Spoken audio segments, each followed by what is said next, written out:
Okay, welcome to the episode. Now today we have a special guest, Graeme Morris, a colleague and all-round legend who I work with.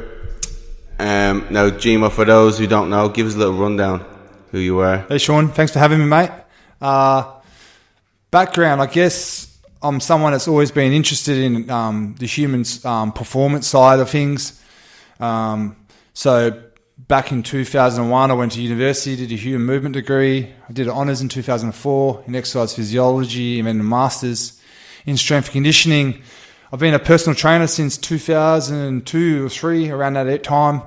I've done 6 seasons of reserve grade NRL, rugby league, and now I'm doing a lot more online stuff. And I've got athletes all around the world, including a couple of I got a world champion, a couple of Australian champs in combat sports. So yeah, I consider myself a generalist. I know a little bit about a lot of different things.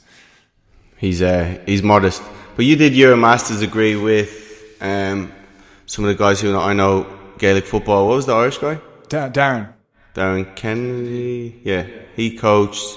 He's with the Dublin team. For those who I think he's with Leinster now. Yeah, I haven't spoken to him for years. You did your master's together, didn't you? Yeah. He was interning at West Coast Eagles. And ironically, Gimo actually has a lot of Gaelic footy clients now. You have a big following from Ireland. I've got a bit decent following, yeah. I think it's because I'm not sure why. I think it's because I'm in the team sports realm. So when you talk about rugby and things like that, and how it's a lot of transfer across to like Gaelic football and team sports like that. So. Yes, I think Australia's are kind of looked at to be the world leaders anyway when it comes to that.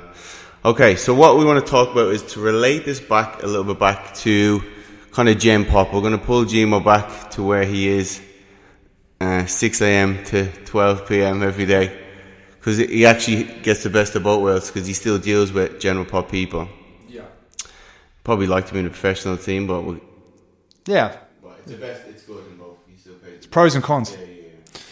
So everyone now, we talked a little bit about this week, people are back, they're in isolation, and the popular trend is with people jumping off the couch and going straight running again. Now obviously exercise is brilliant, but we touched on it last day, going, say, a little bit too hard, too fast. And when those runners may look at kind of the heart rate, they'll be in that, say, 160, 170, even higher if you're very unfit. So give us a little bit of a rundown about the heart rate, okay? Different zones. I touched briefly when you're trying to build back into it. You may probably best off working in that low intensity zone, but give the listeners just a little bit of a rundown what they are, and some info if someone wants to jump straight from the couch back up, where they should kind of start. Okay. So in regards to the different zones, you're looking at, I guess, low intensity versus high intensity. And when you're looking at low intensity, you're looking at anything below anaerobic threshold. And if the way you can tell where your anaerobic threshold kind of is like that's the period of where it gets really, really uncomfortable, and you can't go past that point because you'll start fatiguing. You'll feel people call it lactate, but it's when you have like a lot of waste products and it slows you down. So anything below that is what people consider low intensity, and it's more continuous, longer stuff. And then over that period, when you start producing waste, it gets quite uncomfortable. People might do more intervals in that probably around that zone. So you got a spectrum from low intensity to high intensity, and depending on what percentage of kind of like where your heart rate or intensity you're working at, you're going to get a series of different adaptations that occur. And we have what we call central adaptations, and this tends to be an area around the heart and those kind of adaptations. And you can have things from eccentric hypertrophy of your heart, concentric hypertrophy of the heart. You can have things like you increase your blood volume, you can increase your red blood cell count, you can increase your capillarization around your muscles, whatever, and you can increase things like mitochondrial density, which is where you produce energy. Different amount of enzymes for energy production and how you clear waste. But basically, if you're working that more low intensity zone, you're probably going to get more central adaptations, and when you're working at higher zone, you're probably going to get a little bit more peripheral adaptations. And in regards to where you start, one really important thing is if you're going to get back into running or anything like that, you have to have a decent general strength in the first place. Because one thing you've probably noticed is that you see people try and run, and it just looks like an absolute train wreck. It's kind of like, imagine you have a broken down Volvo with zero suspension, and you try and drive across a nullable plain. Something's going to get broken. It's just going to struggle to get there. So there's nothing wrong with running per se, but if you're going to do it, perhaps start low, build up volume over time. You might need a day's rest in between, because what's really important to stop injuries if you haven't been doing anything is just being able to build up chronic load over time. A lot of people will go from doing nothing and they'll just spike their load, and then they'll pull a muscle, or they have tendon issues, or they'll overload certain joints. Because that's the thing people get confused on. They think if they're going to exercise, especially cardio stuff, they need to be in that lactate threshold. So if your muscles are not burning, you're not training hard, you're not working hard enough. Yeah. But give us a little bit of a rundown how that's probably not true in a lot of cases, especially people just starting back. Well, the thing is, if a lot of people like to do the high intensity stuff because they think they're going to get better results, and I think one of the main reasons is people read these things and they say, "Oh, I can do this in less time." Okay, and then someone will pull out some rubbish like it has a high EPOC, which is insignificant. If you're trying to burn calories, it's really insignificant, to be honest, the EPOC. Yeah, so you're just referring to when there's some studies came out before that you can get more work done and burn more calories just with high intensity. Yeah, I think the low intensity stuff will show it's like 7% post, and then your high intensity stuff might be 15% or something like that. And this is something I actually got sucked into when it came out. I was just don't worry about low intensity cardio. Everyone need to kill everyone intervals. Well, yeah. If you're worried about that, it doesn't really matter, because at the end of the day, it's probably like a quarter of an apple or some difference like that. It's insignificant. If you're worried about weight loss and stuff like that, you're probably better off just getting control of your diet. But in regards to, a lot of people think that the high intensity interval training, if you look at the research in that, you have to be able to produce a high intensity in the first place. And a lot of people that are generally unfit and they don't have the ability to produce a really high intensity. And if they do, when they recover, they can't do it again. And then it ends up being a pile of poo. And just looks, and people, if they're running or whatever they're doing, we could go into all types of movements. It gets really, really inefficient. The mechanics looks horrible. So you're probably better off just pulling it back and building up a base fitness and doing some more low intensity stuff in the first place. And low intensity, if someone say has a heart rate monitor. Well, yeah, if you look at like all Joel Jamieson stuff, if you look at his book that a lot of people are quoting now, that 120 to 150 beats per minute is what people suggest is creates eccentric hypertrophy of the heart. So if you're doing an RPE, rate of perceived exertion, it's probably at 6 out of 10. It's probably something that is still just on the verge of maybe being uncomfortable talking. And you probably want to do that for 30 to 45 minutes minimum. I think that's what people get caught up. They probably get a bit bored running because they find it probably easy first 15, 20 minutes. Then the pace gets too high, and then they burn themselves out. But you're saying that aerobic, you need to stay in that for a longer period. Well, things with that stuff there, and I'm not suggesting people run for 30, 45 minutes. You're probably better off finding a cross trainer, a bike, or something like that to begin with. Well, even what I was saying, a lot of people, Gen Pop, them fast walking will get them into that zone if they do that for 45 minutes. Fit, yes. If that drives your heart rate up, it probably would. But what you could do then, say if you want to do a 30, 40, maybe you can just do a fast walk and then jog for a minute.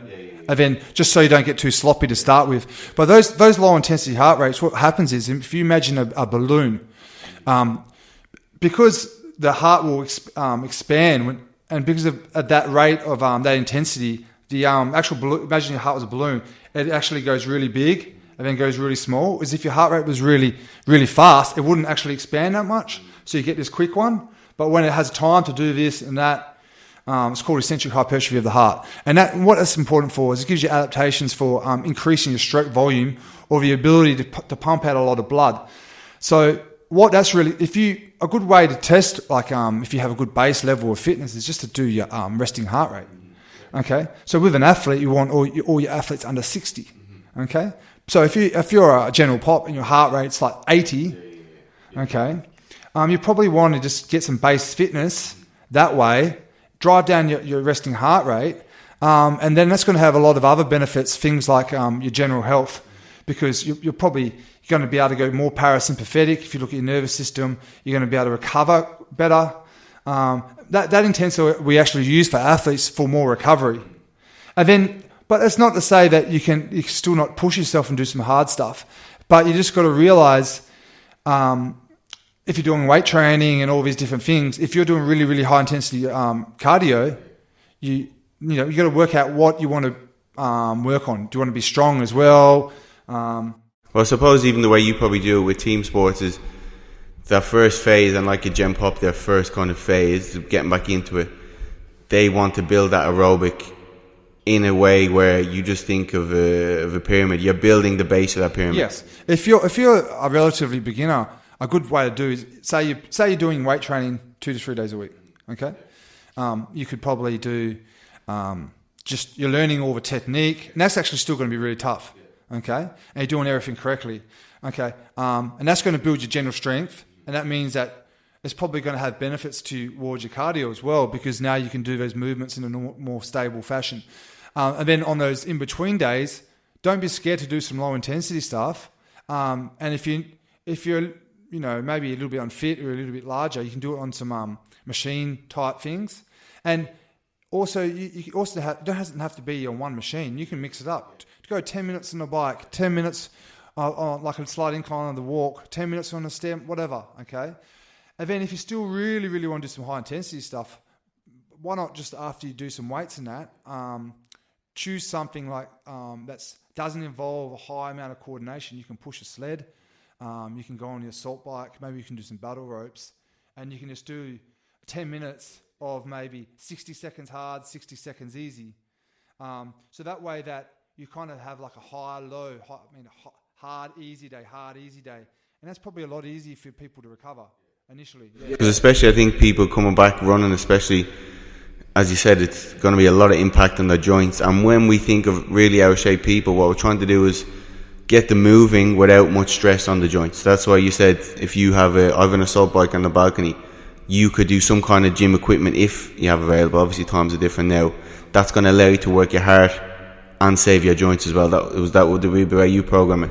Steppers or bikes. Yeah, well the main thing is I want someone to feel good. I don't want them to break down, so they have the ability to train more. And one of the major things is just getting people to train more. So if you can feel good and don't feel injured, you're ticking those boxes there, and someone's more likely to probably do some more training. Whereas true high intensity training, like it might feel good at the time, but it's very hard to build habits and stay motivated with that, because let's face it, it's not that much fun. Whereas the low intensity stuff, just getting back into shape, like afterwards you feel pretty good. Okay, so so someone will know if they're in that zone where the muscles, you're not going to be in that you're not going to be burning, yeah? No, have to be no. So you're just moving, your heart rate's up again. If you can measure it perfect, slightly out breath, you can still hold a conversation. And that's not to say that high intensity training is not good, but it's just whether or not it's right for you. Someone's coming back.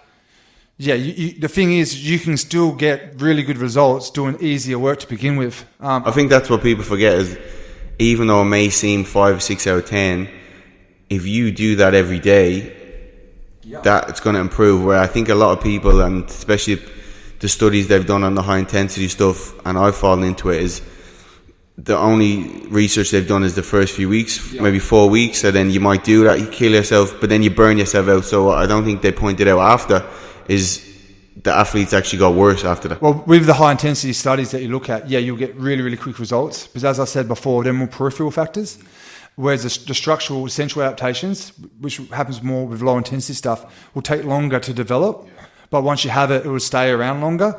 But also with that high intensity stuff, it will it will taper off. And if you look at the aerobic energy system versus the lactic energy system, you have a much higher trainable system. So you can get much larger results with that. It's much more trainable. But and this is not to say that we're obviously just talking about cardio. If we take someone through a weight session, naturally their heart rate's probably going to still be in that zone anyway, that 120, 150. The thing is, if you're doing, I think people get caught up because they think if I do high intensity stuff, because it feels harder, I think they correlate that with I'm going to burn more calories. And I think people need to get out of their headspace of, if you want to control your calories, and that's more probably what you talk about, nutrition, okay? Then when you're doing your weight training, it's to develop muscle tissue, build stronger bones, get that more aesthetic, pleasing type body and having strength. And then when you're looking at conditioning, yes, it will burn calories, but don't forget, you're training the most important muscle in your body, which is your heart. Yeah. And so even what you were saying before, even if someone's doing really hard intervals, you're not getting the same adaptations in your heart as when you're doing that low or more aerobic stuff. You will still get adaptations in your heart, but not going to get those essential hypertrophy at really, really high intensities. But the other thing is what you got to take into account. People, you don't always just compare one against the other. It's about looking at what is best fit to you. And if you're doing, say, weights a couple of days a week, that tends to be quite a little bit hard on the body. You might be sore. If you pile in some high intensity stuff, I'm talking 30, 40 minute sessions. It's going to be quite hard to recover. And a lot of people are doing this. They might be stressed at work. They can't sleep properly. We're doing all these things. Perhaps just get low intensity in. You build up your work capacity. You're going to make your heart healthier. And then you're going to give yourself the ability to actually do some more of this high intensity stuff. So the low aerobic stuff is less stressful on the body. Yeah. And when you're in that, say, like we're talking about, someone goes straight to running again, the legs are burning and they'll fucking listen to David Goggins tell them to keep going. That's actually a big stress on the body when your body's at the lactate threshold, especially when you're doing that every day. Is that right? It's hard work. But hard work not in a good way. You're really fucking your body up. Especially the people, say Gen Pop, we're going to deal with. If you're a high level athlete, you can probably get away, it's fine. Okay. And you got to think I think one of the major issues is that it's the way it's programmed into people's plan, because you're not seeing people doing this on a bike. Yeah. So let's just think of a normal... Where a bike's relatively safe. You're not seeing this on a cross train. The new fad at the moment is more that high interval functional training. And I guess when you're looking at where CrossFit's had the influence on that, it's F45. People are doing all these movements. So doing these high interval movements with things like box jumps, and you have no base level strength, burpees, jump squats, when you can't even do a bodyweight squat properly or efficiently. I think that's where we're going down the wrong route. And where a lot of these people, they would actually be able to do this high intensity interval functional training a lot better if they had a high base strength to start with. Yeah. If they can squat properly, if they can bench properly or deadlift properly, do proper push-ups, then a lot of that high intensity functional training will be a lot easier. Yeah. Okay. And then you can mix that in with your low intensity stuff, and we call this polarization. Okay, where you're doing some hard stuff and some easier stuff, and then you can do that middle stuff, what we were talking about before. You can just sprinkle that in every now and then. And even touching on the group training, boot camps. So suppose what's getting put into one is a movement quality. So obviously as PTs, we're trying to teach someone to move well, and you cannot get caught up in that combination of movement quality, and then when someone gets tired, you tell them to keep going, because then that movement quality is going to break down. Yes, if you want to do some high intensity stuff, which is fine, just choose movements that you have control over and you have good technique in. Okay. So if someone's doing, as I said, box jumps, they're doing burpees, all the stuff that requires a lot of concentration, control. Yeah, and the issue is a lot of people are doing movements that they've got zero strength in the first place, and then they're trying to do it in a cardio fashion. and they don't have a base work capacity, and they don't have a basic movement control or strength. I mean, it's just like a trainer. So it's a combination for disaster. And if that's happening underneath trainers, those trainers should be shot. Yeah. And it is happening. But I suppose it goes back to the point that people are in the mindset that they need to be killing themselves like that to get results. No, you don't have to be. No, definitely not. And not to begin with. And the other thing is, as we said before, if you can just build up some work capacity, then you can just layer on intensity later on. So even when we'll get someone in, let's say we get a new person, Gen Pop in, we're trying to separate movement quality. So we're doing an assessment, we're bringing them through general strength exercises, mobility, stretch. That's one session, okay? They may not be strong enough or advanced enough to get the heart rate too high during that. Yeah, I mean, I'm sure you have a similar way you set out. Someone comes in, we're mobilizing and trying to get range of motion in the positions that people are tight in, and that depends on the assessment we've done with them. And then that means that when we do the strength work, they can get in those positions better with better technique. We're going through a series of strength stuff. And then you might finish off with some sled stuff, some stuff where you could do potentially some intervals and get a little bit of blowout, but in safe fashion, depending on the level of the client. And then in those off days, you might say, yeah, come in, just do some low intensity stuff, okay? And that's not going to kill the body. It's actually going to help with recovery. And then the next day, we can go again. And you can repeat that. Then you have like an inbuilt management system. Hard day, easy day, hard day, so that you can recover and adapt. And then as you start getting fitter and you start recovering quicker, then let's chuck in some more high intensity stuff now. And that's why even for us as PTs, someone's going to sign up and they pay a lot of money, and they kind of expect us to kill them. And so we're bringing them through a weight session. We know, okay, the first time in the gym or if they're new to the exercise, they're gonna get DOMs the next day. So we're taking that into account, and we're trying to work them at a 5 out of 10, and then we're standing around longer between sets, and they're probably, what the fuck are we paying this for? Well, any trainer can get someone tired, okay, and you'll see that. Just go to the park and you've got people training with their friends. You can get tired. I guess the skill is for us is educating our clients, okay, what is good, what is bad. It's about teaching them a technique that they can't do by themselves.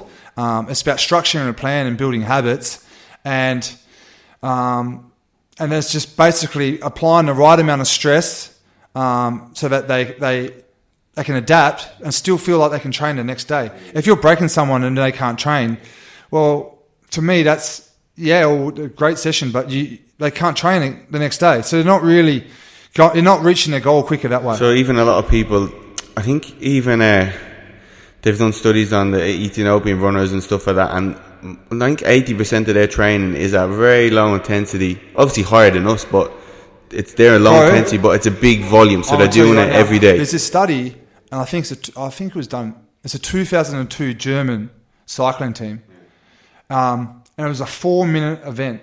A 4-minute. Okay, so 4 minutes. Well, that's not like crazy aerobic, is it? Like, you know what I mean? They spent 90% of their time low intensity. 90%.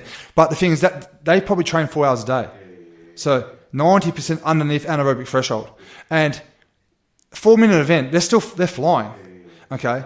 And so they're not falling into that mindset, I need to fucking kill myself in the gym to get a gold medal. On the flip side of that, that's because they have hours and hours to train, but what they're doing is building efficiency of movement. But we're not trying to get to that upper end of endurance. But what I'm saying is you can still build a decent amount of fitness with some low-level stuff, sprinkle in some high-intensity stuff as long as it doesn't cause you injury. And that's even a mistake I've made before when I've watched coaches train their clients and go, fuck, I need to kill my clients like this. I need to do drop sets. I need to kill them. And then what actually happens is they can't walk for a few days, all right? And then the few days after they can't walk, what are they doing? They're not burning calories because they can't move around. Yeah, well, I'll give you an example. Boxers and that have been doing road running. I'm not saying you have to do road running, but they've done it for years. It's probably been around, like that longer distance stuff has been around for years. And then all the strength crew came in and were like, no, we can't do this. Let's do high intensity stuff. And I remember there was a while, there was a brief period of time, everyone started doing high intensity stuff. And then you'll watch them fight and they just gassed. They just gassed hard. Because they didn't have that aerobic energy system built up. So when they went lactic, they didn't have it's actually the aerobic energy system that gets rid of that waste. So they couldn't recover. And then obviously, then Joel Jamieson come out with this amazing book. He really pushed like the importance of the aerobic energy system for not only for like general well-being, but and then also performance. And then it was much more trainable. So yeah, and then you got to get the right balance. Yeah. So even if someone's at home now, they're starting to train. Obviously, you're not in the gym. You could basically do, and we're going to talk about how to program intervals in. But you're starting off at the moment.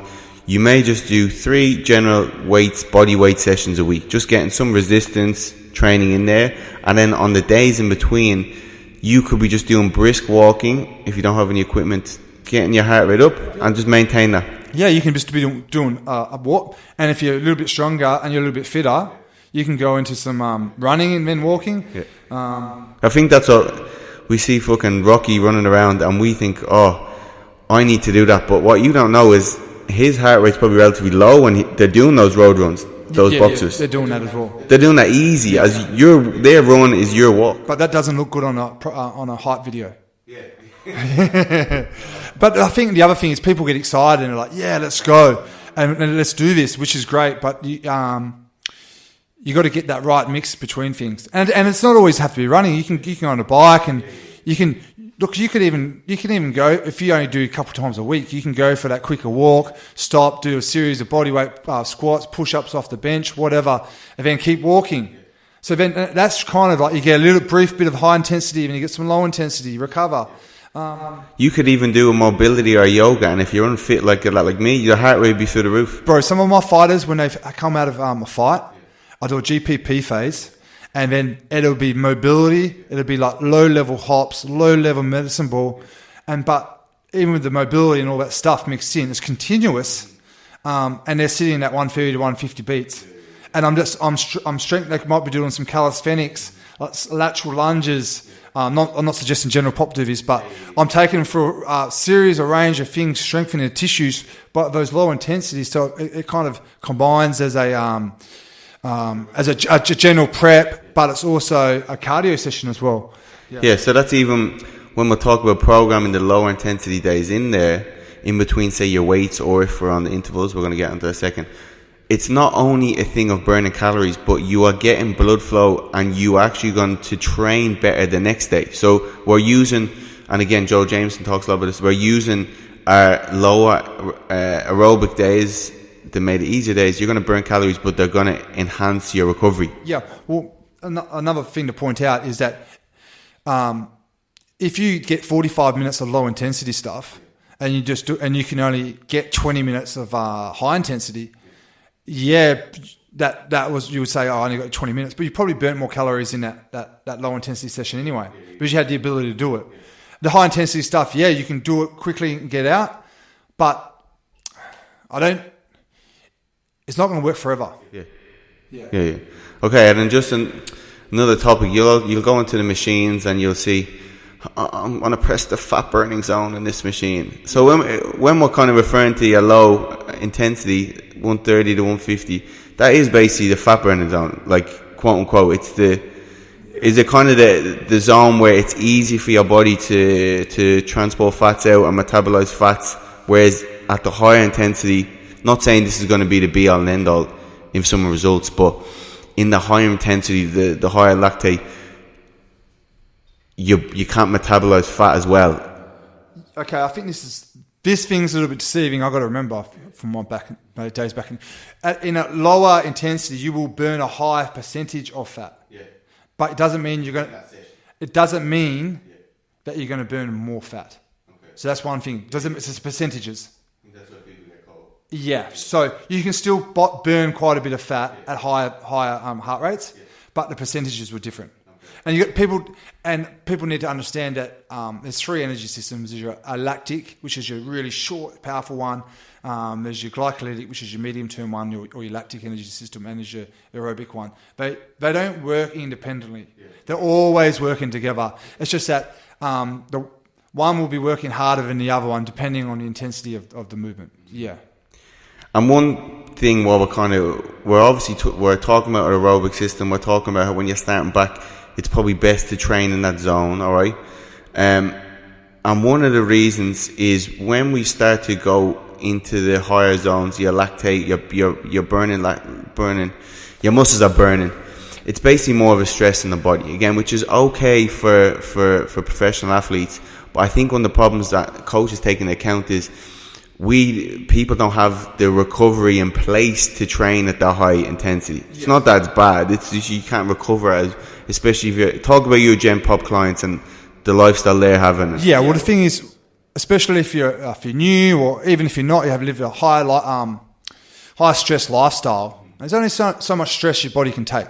Okay, now you've got to prioritize what's your high intensity things in your training.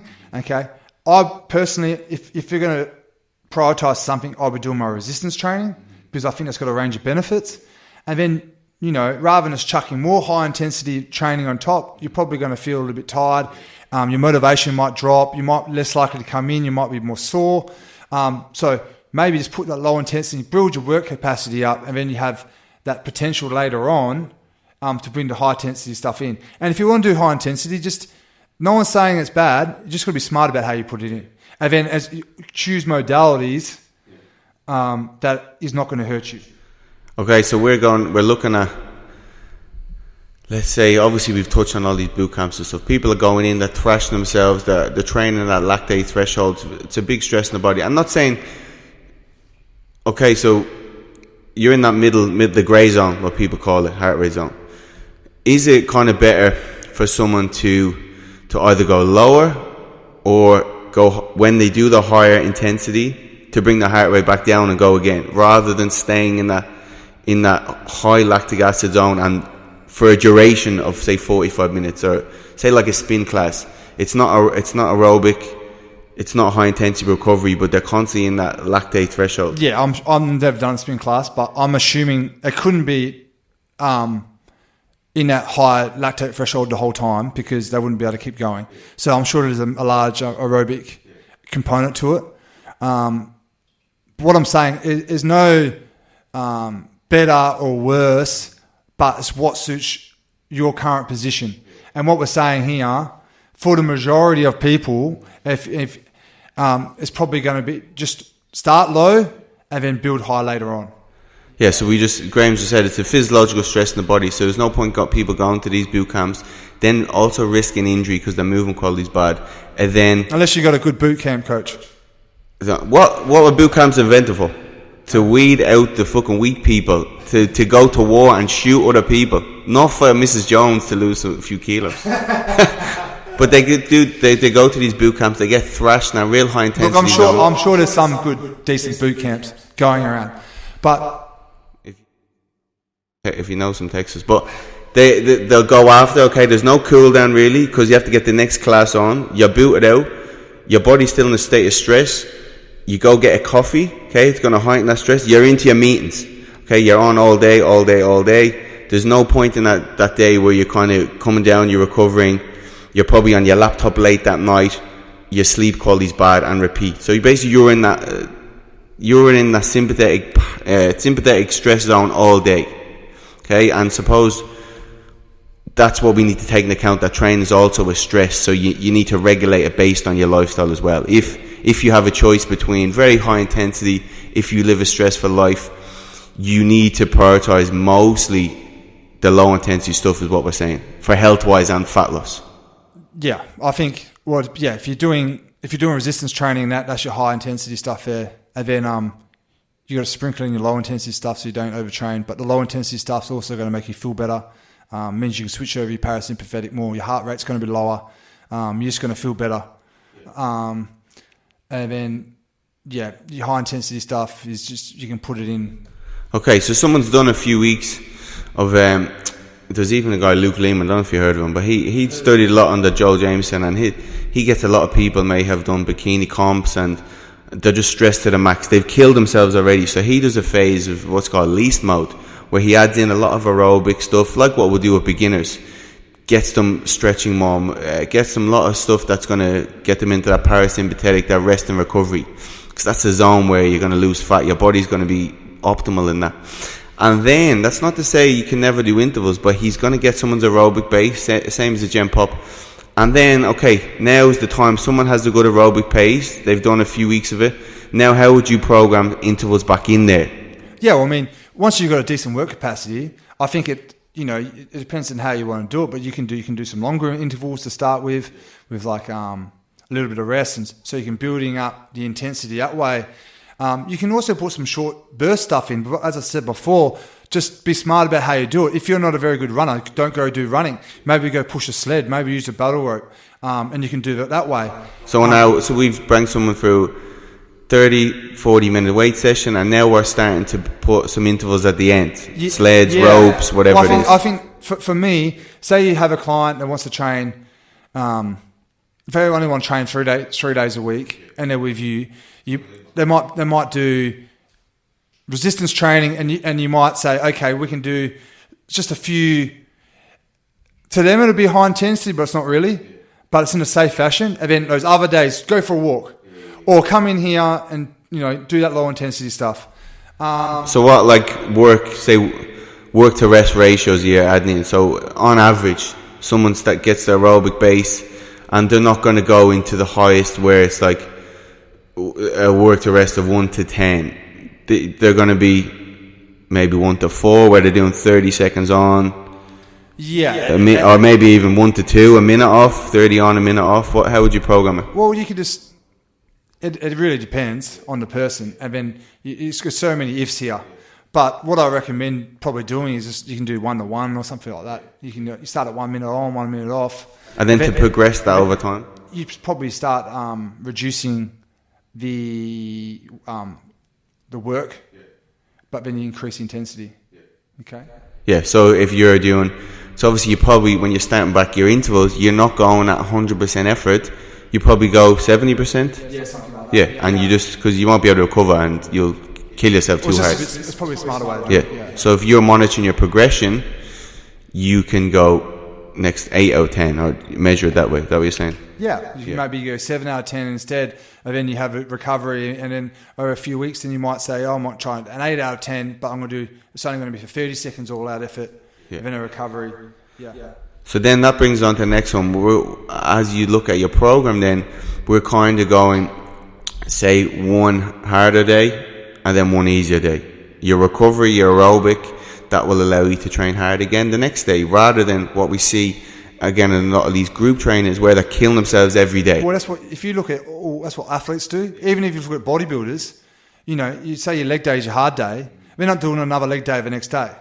Okay, they'll do maybe one day is an arms day, and you say that's their easy day.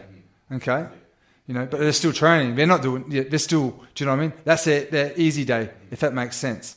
So you just don't want to be caught up doing hard kind of thing. Yeah. Which is what a lot. There's a few good group trainings that do that. They'll have the weights day, then the next day will be a mobility day, and then weights, and then mobility, and then weights again. Yeah, I've the good ones. There's some good ones out there. That's not it's just the big chains. Yeah, my mate Dan Lowry that runs a great. I was on his podcast last week actually. He's got a gym in Hobart, and it's not like he hates F45 by the way, but he'll do a proper strength session with everyone where they run through the mobility, do all the movement and all that kind of stuff, and they're learning the fundamentals of lifting. And the next day they'll come in and they might do a conditioning day. And maybe earlier in the week that conditioning is going to be a lot easier. And the next day might be a weights day again. And then maybe at the back end of the week, when they know they're going to have a few days of rest, that cardio might be a little bit harder. Do you know what I mean? Yeah. And that will allow you, because obviously you can kill yourself every day, but at what point are you going to reach where you're going to burn yourself out, or you're going to start to get injured? As you said, it's not only burnout ties into injuries as well, soft tissue injuries you can't repair. Let's face it, when we're being serious, there's only a handful of people that can do that. Okay? And then there's only a handful of trainers that can go that balls to the wall all the time. So when we're talking about just a normal person that is at the office or has a high stress job, like even looking after kids is stressful, all this type of stuff. You just can't pile on huge amounts of stress. You just got to be intelligent with what you do. And you got to understand that doing something, even if it's low intensity, is still going to have a really good benefits on the body. Okay, just because it might feel easy, it doesn't mean it's not working. And then when you get your confidence up and you start feeling better, just make it a little bit harder.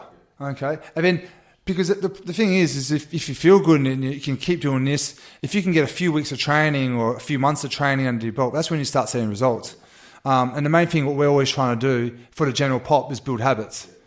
Okay, and if you're doing true, real hard stuff all the time, it's going to be pretty hard. That's why even we'll get new clients in, and you can tell they're nervous. They've watched The Biggest Loser, and they've watched all that shit, and they just think they're going to come in, and we are going to fucking kill them. Like we're going to kill them. But actually, for most people, they should actually go out the session feeling better than not dead. Yeah, and then I'm sure one of the major things that we always say to our clients is like, I'm sure you do, is like get your 10,000 steps in a day. Yeah. You know, yeah. Which will help recovery, blood flow, and that's just going to. At the end of the day, we've evolved from hunter gatherers where we're supposed to be outside and walking around and like just going for a walk and things like that, getting some sun. I mean, just going out, getting some sun and getting some fresh air is just amazing. Even I do that. That's the one thing lately. The best thing about this shutdown, every morning I get up, grab my coffee, and I go for a half an hour walk, and and just cruise around. I'm like, how good's this? Even us as PTs, that's not to say that we're saints. We're as bad as anyone. That we have sessions early where we're just on adrenaline all day, and then even I've fallen into the trap before when that interval stuff came out.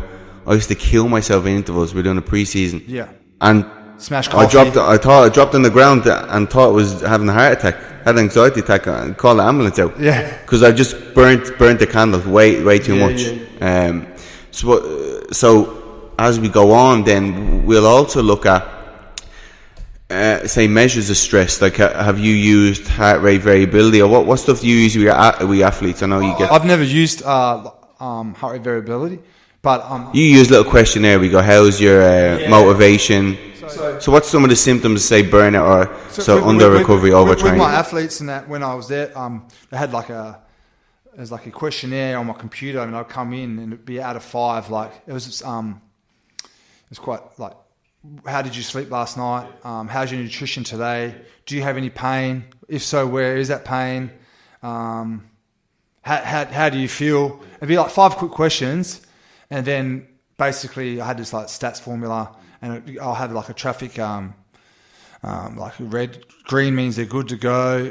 Orange means, maybe. And then red. And if it come up red on like pain or something, I'll go have a discussion with them. I might adapt something. If I was seeing patterns with them, like with nutrition, or I'll have a conversation. Hey, what's going on here? What can we address? What can we fix here? Why aren't you sleeping? Are you on your bloody PlayStation all night? Are you on your phone all night? What can we do just to go back to parasympathetic and to recover a little bit better? Because what we're going to be dealing with is not overtraining. We're not saying that, but it's under recovering. So we can kind of sometimes tell. Would you use say some of the signs of under recovering, overtrain, irritability, your motivation to train? That all ties in as well, doesn't it? Yeah. Even like resting heart rate variability. Yeah, you can. Someone could use themselves. There's a thing now called the Aura Ring. It's unbelievable. I want to get that. But with my clients, it's always just chatting to them. Like, if you're a trainer out there, you just got to speak to your clients and build that rapport so they trust you. And I think having conversations with people is probably one of the best ways. And that's what I found with my athletes. Like, I can see if someone's tired, and if they're tired, maybe address it. So that's the thing. It's like a lot of people like a rigid workout structure, but what we're saying is obviously you have to regulate your training on how well you've recovered. All right. So there's no point. Okay, Wednesday is my leg day, or hard day. There's no point you doing that session if you're undercovered, because you're not going to progress. All programs are written in pencil. They can be changed. So if someone's not feeling it might be that. Dude, and there's a study. They showed you a study. I'm trying to think. I think it was like a college football team, and they used a Amiga wave. I don't. It's like a thing. It does HR. It does a series of things, and what they showed was they actually auto-regulated players' programs using that. So a lot of players were doing less, right? Because of this thing, and the other ones just had a structured thing. And the ones that did less, depending on how they kind of felt, got a lot of better markers. And so they actually improved and adapted a lot more. Because you got to remember, because what happens when we're in that recovery zone? It's not in the training bit where we get stronger. There's a thing called a fitness fatigue model, and then if your fatigue is so high that it masks your fitness, you're not going to feel good. So it's just got to get the right balance, and that doesn't mean you be weak. Okay, doesn't mean I don't really feel like it. You're being weak. You still got to get up there and do something, build those habits. But if you're run down and you feel like shit, just be smart about what you do. Because burnout in terms of fat loss, you're looking at illness. You're looking at fucking your hunger, your appetite's gonna go up. You're gonna have insomnia. You're not gonna be sleeping properly. Your libido's gonna go down the drain. So it's gonna have a whole thing of consequences. So what you can do yourself is you can actually regulate. Okay, I know I'm gonna do something every day, but I may regulate it around if you're looking out for these symptoms, or if you're not feeling it. Today's my easier day. I'll go a bit harder tomorrow. Yeah, and let's face it, sleep's the number one best thing. Even us, we haven't been doing early mornings. I feel like a new person. Yeah, like before, mate. When I was coming home when I was getting up at 5 every day, 4:45. And you were kickboxing at night as well. Yeah, and I was trying to. Yeah, and I was trying to write, and I was just now when I write now, I'm just like bang. Yeah, but yeah, sleep. Let's face it, it's probably weight training's some real. We know some great benefits. Low intensity cardio just build up that your heart. It's the most important muscle in the body. You can do some high intensity stuff when you're ready for it. Sleep, hydration, and good nutrition. These are the fundamentals of being good, and having a good social support with people. Hang out with your friends, and that I think they're the key things for staying healthy. You know what I mean? Because and then the number one thing I think for health for me, this is what I think, is just having goals. Like if you're having a purpose, 100%. Always learn. Learning is key to, I think, happiness. When you stop learning and you don't have a goal, and you're like, oh, what am I doing on this? What am I doing on this planet? You're stuck in a rut. So learning new stuff. For me, I love kickboxing, man. It's like every time I go there, it's probably like you, jiu-jitsu. How good's this? Okay, so you're low intensity. Your brain's firing up. Yeah, so don't be scared to learn a new skill. Perhaps you used to like playing basketball. Go down the park, shoot some basketball. It doesn't have to be boring shit cardio either. And that's actually funny, even as you say, that you'll do that as your cardio, something fun. Yeah. But that can be your kind of form of meditation itself. Yeah, 100%, mate. Mindfulness, if you're just focusing on an activity and you're not worrying about the past or present, that in itself is so beneficial for your recovery. Yeah, and that's a really important. Screw all the science that we've talked about. You got to enjoy it. If you're hating doing what you're doing, it's not do something that you enjoy. And if that could be different for anyone. I like going kickboxing. I like doing some weights here and there. That works for me. But for other people, it might be doing some yoga, having a mix of strength training, having a mix of high intensity stuff. For the person that's just got off the has never done anything, you're probably best to learn a little bit of resistance training in a safe fashion and do some low intensity exercise. It's just about getting that right amount in. And if you don't know what you're doing, just hire a good trainer. When it comes to tax time, I don't try and do my tax because I've got no idea. I've got absolutely zero idea. I hire an accountant. You know why? Because he's going to do it the right way. I thought you said you weren't going to pay like most people. Brother, I always pay.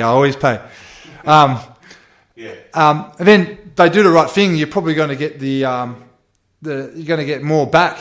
And it's the same as if you hire a decent trainer. You get what you pay for. And so touching on that, the intervals last time, after a while someone builds a good aerobic base, I know even it's the same in team sports. What will be I know Joel Jameson talks about, say, 90% or 80% in your low aerobic and 10 to 20, so it's a minor part of the week when you're really in the high intensity, when you're able. It would depend. If you're looking at sports, that transition would change. But a lot of time with sports doesn't always transition over to health, does it? Because you have to be ready for your sport. When you're at the top end, you've gone past yourself. Yeah, it's not healthy. Yeah, that's the thing people see. Look at someone like Eddie Hall in strongman. I haven't seen a documentary, but he basically said, "I got to stop." Right. Yeah, and that's what people high performing. Oh, this person went to the Olympics. They did this. Then once you're in that train a few hours a day, that's probably too much, and that's past your health. But your goal is to win a gold medal. So it's and everyone knows about the person who won the gold medal. Everyone doesn't know about all the other thousands of people who got broken in. So for health wise, to program intervals, a small percentage of the week, or after those 3 sessions, 5-10 minutes. As I said before, if you're new. If you're going to do some high-intensity intervals, cool. Do it after your strength session probably. Or you can do 30 minutes of low-intensity cardio and do 10 minutes of high-intensity on like that. Okay? It's basically just about being smart. And just, you can do 30 minutes of, you might do 30 minutes of low-intensity on your cardio machines or whatever you want to do. And then the last 3 minutes you go all out. And then later on, the last 5 minutes you go harder. And it's not going to be crazy high intensity, but over time that's going to build. Yeah. Does that make sense? So, and there's different ways of doing it as well. As we said before, a lot of trainers and really intelligent trainers will do their weight training and then have a 10-minute blowout but they're not doing burpees, they're not doing things that people can't do. Yeah. They're doing stuff that your client can do, it's not going to injure them.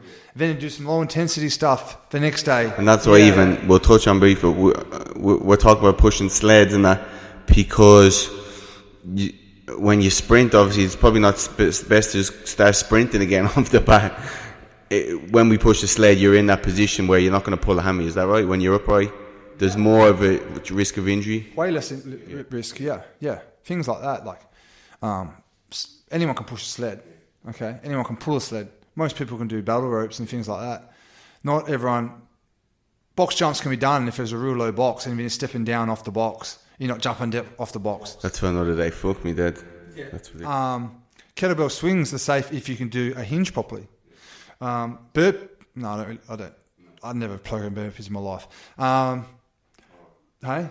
Yeah. It's the worst exercise. Yeah, and doing like high rep. Squat jumps are okay if you have the ability to squat jump properly. Yeah. All these different things. You just got to have a good movement competency to start with. If you don't, just work on those movements to begin with in more of a strength type fashion rather than a conditioning type fashion. Yeah. Unbelievable. Proper knowledge bombs in there. Cracker. And what's one kind of... Because even we look at Graeme training someone, he'll always... The last kind of pinpoint, we're talking about rest and recovery, you'll always see Graeme stretching his client at the end and chatting to him instead of going straight into the high intensity a lot of time. What's the theory around that? Okay. I don't think stretching does much.